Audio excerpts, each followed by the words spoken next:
Hello friends, welcome back to my channel. देखिए mathematics 2 के regarding अब जो यूनिट नंबर 3 है उसको हम पढ़ेंगे।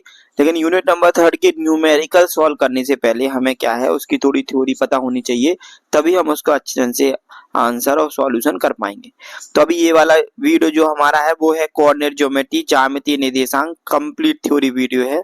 लेकिन इसको देखने के बाद आपको सभी प्रश्न जरूर से बनेंगे 100%। ठीक है, और बहुत ही इंपॉर्टेंट यूनिट है। ठीक है, 14 नंबर की आती है पूरी और आपको आसानी से बन जाएगी पूरी यूनिट यदि आप ये वीडियो देखोगे। फर्स्ट यूनिट हो चुकी है, अभी हमारी थर्ड है। इसके अलावा फर्स्ट के थोड़ी और एक दो क्वेश्चन रहेंगे, वो भी हम बाद में करेंगे। अभी हम यूनिट नंबर 3 की जो थ्योरी है उसको पढ़ लेते हैं।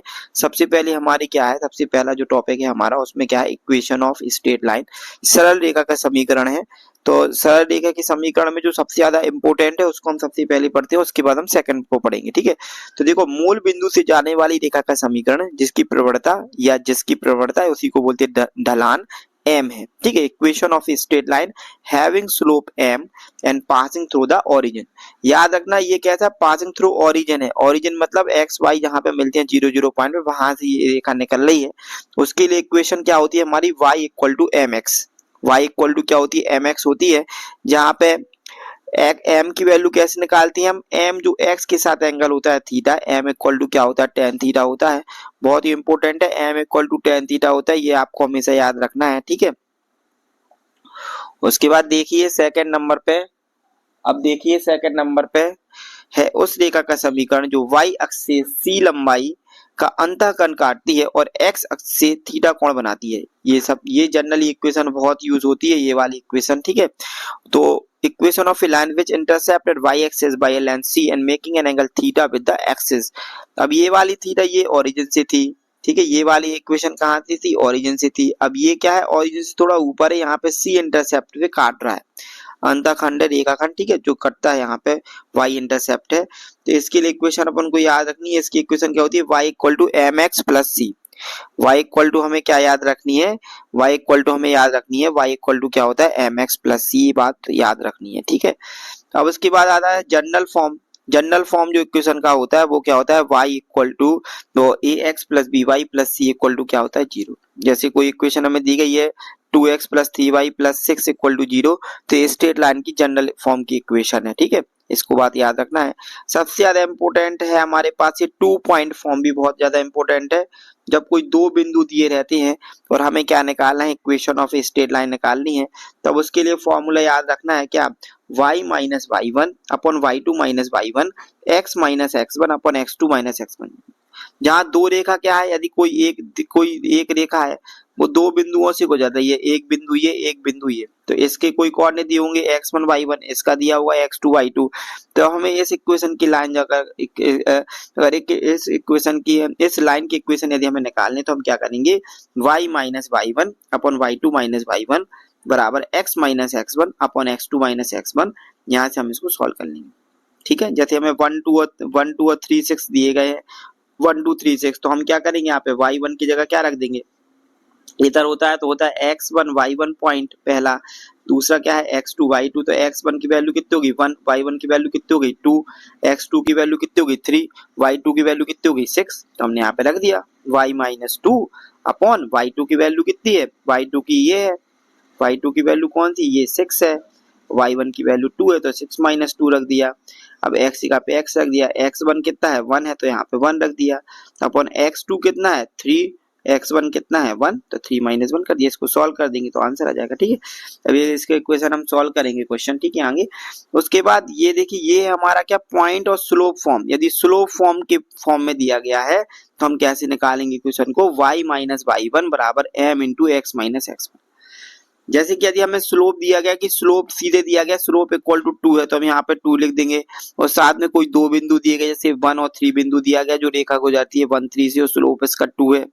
तो इसके लिए हम क्या करेंगे, y माइनस वाई वन हमारा क्या हो जाएगा, ये x1 ये y1, तो y1 बराबर क्या 3 और x1 बराबर क्या हो जाएगा 1। इसको हम सॉल्व कर लेंगे यहाँ से, है ना। उसके बाद ये होता है हमारा इंटरसेप्ट फॉर्म। केवल इंटरसेप्ट फॉर्म यदि हमें दिया गया है तो हम क्या करेंगे, x upon a plus y upon b बराबर 1। ये वैल्यू याद रखनी है। इंटरसेप्ट फॉर्म यदि रेखा x अक्ष पर इंटरसेप्ट क्या कहलाती है, जैसे ये है हमारा। अब इसमें इंटरसेप्ट हमें दिया गया कि एक्स अक्ष पे इंटरसेप्ट कितना बना रहा है इसका a, और वाई अक्ष पे कितना इंटरसेप्ट बन रहा है, वाई अक्ष पे कितना बन रहा है b। तो यहाँ से कोई रेखा गुजरेगी तो ये रेखा बन जाएगी। तो इसी की इक्वेशन यदि हमें निकालें तो कैसे निकालेंगे, x upon a plus y upon b equal to 1। ठीक है, इसको इस तरीके से निकालेंगे तो ये इंटरसेप्ट फॉर्म की बस आएगी। ठीक है, तो ये इक्वेशन ऑफ लाइन है इतनी कि सबसे पहले हमें y equal to M x plus C है जो जनरली यूज होती है वो याद रखना है। यदि हमें सीधे m की वैल्यू दी गई है, ठीक है, सीधे m की वैल्यू दी गई है और इक्वेशन पूछा है और कांस्टेंट की वैल्यू दी गई तो हम इसको लगा सकते हैं। इसका जनरल फॉर्म ऑफ इक्वेशन होता है सबसे important 2 point form y minus y1 upon y2 minus y1 x minus x1 upon x2 minus x1। यदि हमसे ये पूछा गया है कि कोई ऐसी रेखा का मान ज्ञात करो जो दो बिंदुओं से होकर गुजरती है, तो इस रेखा का समीकरण याद रखना है, तो हमें ये वाली इक्वेशन लगानी है क्योंकि इसमें इसके कोऑर्डिनेट दिए होंगे, इसके कोऑर्डिनेट दिए होंगे, हम इस फॉर्मूले में रख के सीधे निकाल सकते हैं। उसके बाद यदि हम देखें कि हमें दूसरी इक्वेशन कहाँ यूज करनी है, पॉइंट स्लोप फॉर्म। तो यदि हमें सीधे स्लोप बस दिया गया, अगर हमें स्लोप दिया गया और साथ में एक पॉइंट दिया गया, स्लोप मतलब क्या, ढलान दी गई और कोई एक पॉइंट बस दिया गया, तो हमें इस इक्वेशन का यूज करना है। ठीक है, समझ गए, तो हमें इस इक्वेशन का यूज करना है। यदि हमें केवल इंटरसेप्ट बस दिया गया, इंटरसेप्ट मतलब कैसा, यहाँ पे कहाँ कट कर रही, यहाँ पे कट कहाँ कर रही, तो हमें x upon e plus y upon b equal to 1 का यूज करना है। ठीक है, इतनी चीजें याद रखनी है बस, है ना, इतने आप करोगे तो आपको आराम से क्वेश्चन बन जाएगा। ये जो इक्वेशन ऑफ लाइन का है ये वाला। ठीक है, अब उसके बाद दूसरा होता है कि एंगल बिटवीन टू लाइंस। अब देखिए एक रेखा है और दूसरी रेखा है, इन दोनों के बीच का एंगल निकालना हमें थीटा। तो इसके लिए कौन सा फॉर्मूला यूज करते हैं, तो इसके लिए फॉर्मूला यूज करते हैं यदि दो रेखाओं की स्लोप ढलान दी गई हो m1 और m2, तो उनके बीच का जब ढलान दी गई हो तभी ये फॉर्मूला यूज होता है।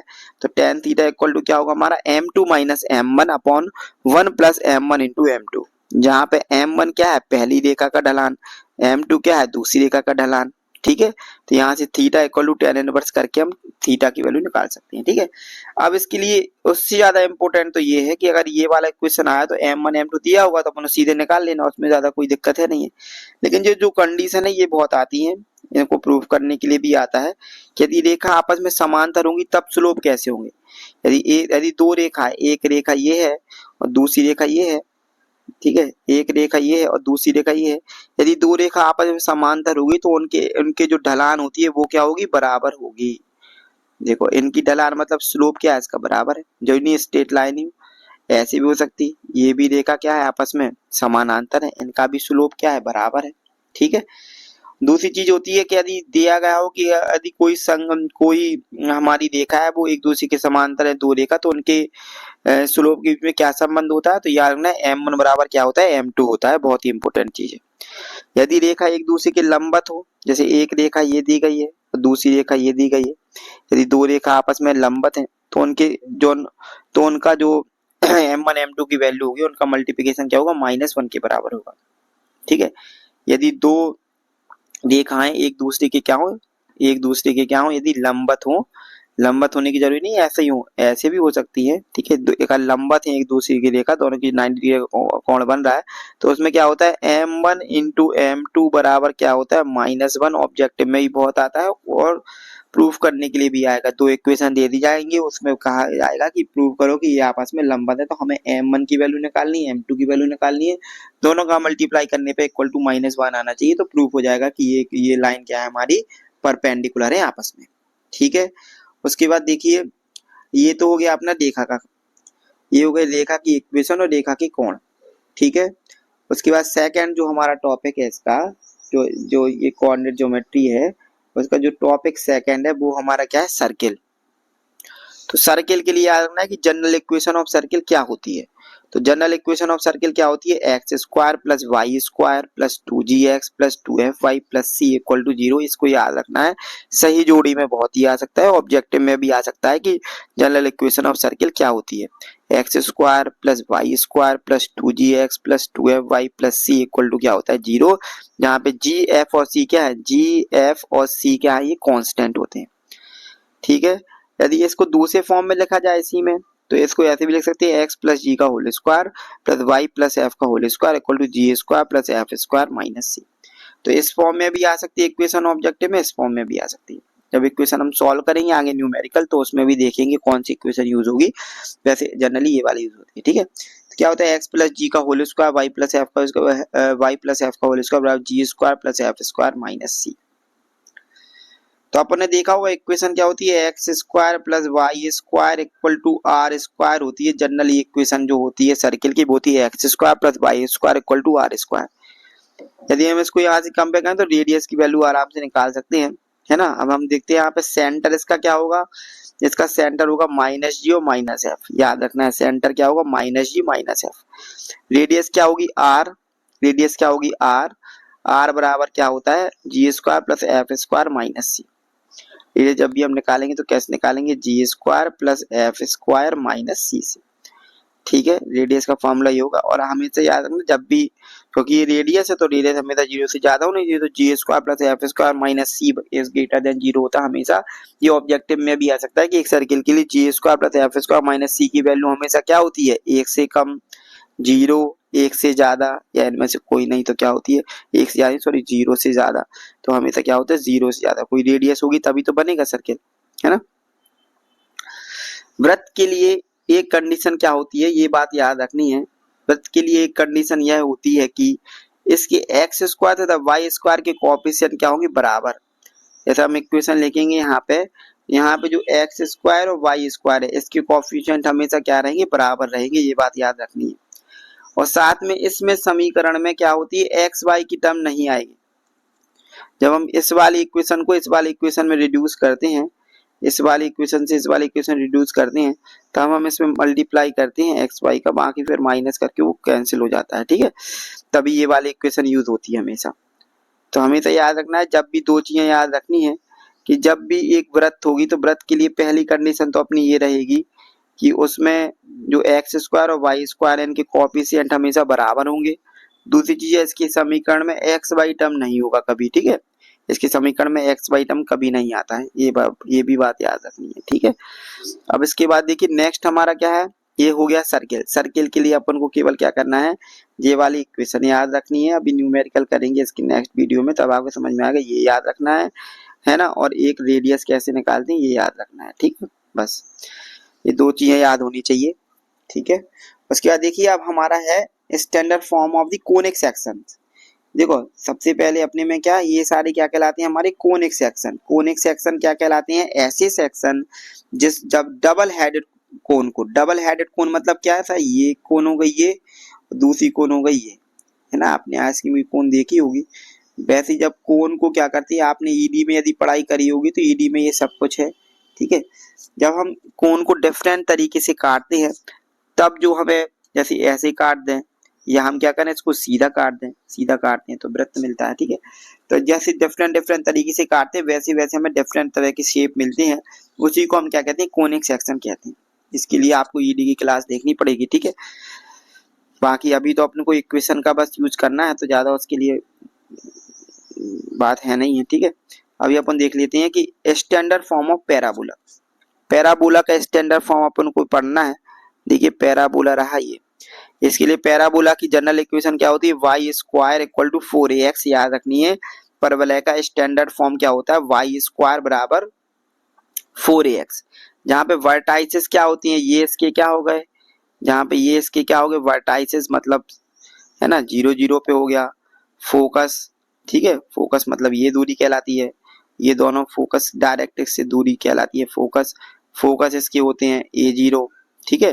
फोकस इसका क्या होगा, फोकस यदि हम यहाँ से देखें ये फोकस, ठीक है, 0 से लेके a तक की दूरी होगी फोकस, ठीक है। उसके बाद डायरेक्ट्रिक्स होती है इसकी, है ना, और एक होती है लेंथ ऑफ लेटस रेक्टम। तो ये चीज अपन को जो है इसमें याद रखनी है, वो चीजें दो याद रखनी है। एक चीज अपन को याद रखनी length of the latus rectum याद रखना है 4a होता है। एक इक्वेशन याद रखना है Y square equal to 4ax होता है। और एक एसेंट्रिसिटी याद रखनी है, उत्केंद्रता ऐसा कहता बोलते हैं इसको, ई इक्वल टू क्या होती है इसकी 1, ये याद रखनी है, आती है ऑब्जेक्टिव में, ठीक है। इसके लिए परवलय की स्टैंडर्ड फॉर्म क्या होती है Y square equal to 4ax होती है, ई बराबर 1 होता है और लेंथ ऑफ लेटस रेक्टम क्या होता है 4a होता है। इसके रिगार्डिंग जो बिल्कुल फुल वीडियो है पैराबोला या कोनिक सेक्शन का वो ईडी में है, उसके रिगार्डिंग यदि लगेगा तो डाला जाएगा, ठीक है। बाकी उसका थ्योरी एग्जाम नहीं होता है तो उसके लिए उसका उतना रह नहीं गया है।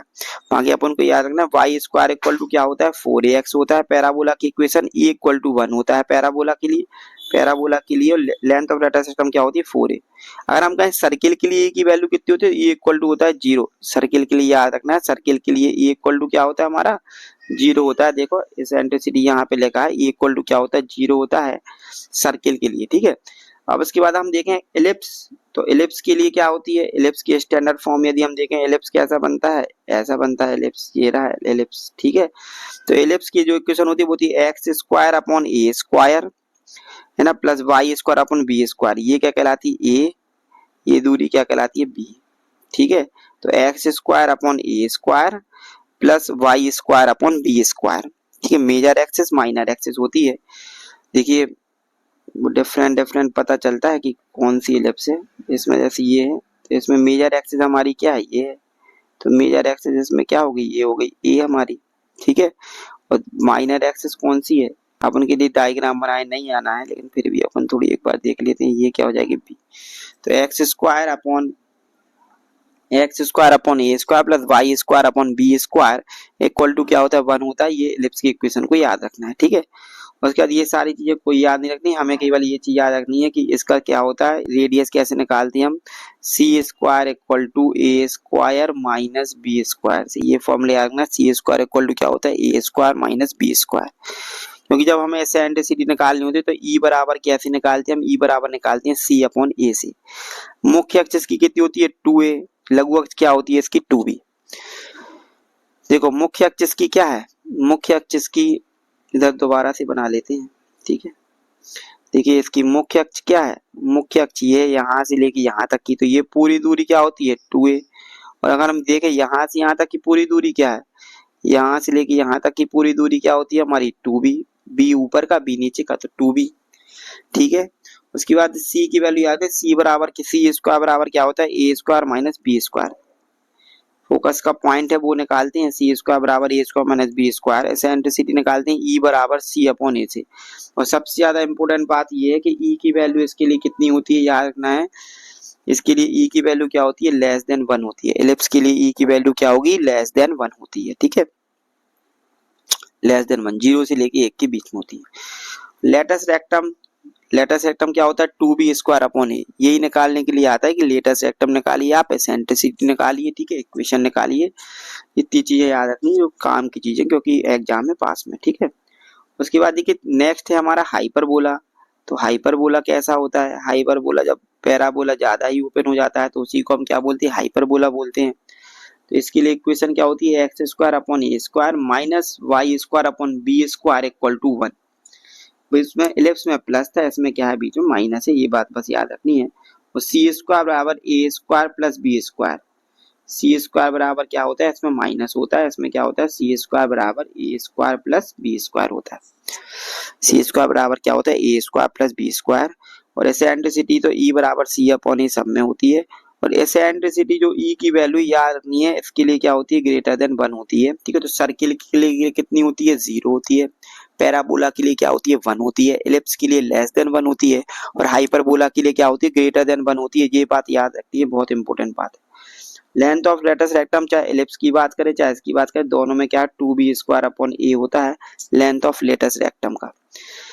इसका डायग्राम बना के पूरा समझाना पड़ता है, लेकिन क्या है कि अभी टाइम क्या है आपका एग्जाम नजदीक है, तो जो इम्पोर्टेंट चीजें वही अपन को पढ़ना है, अपन को ये फॉर्मूले सारे याद रखने हैं। एक बार यदि आप ये वीडियो अच्छी तरह से देख लेंगे तो इसके बाद जो न्यूमेरिकल वाली वीडियो आएगी उसमें आपको तुरंत समझ में आएगा कि कैसे सॉल्व किया।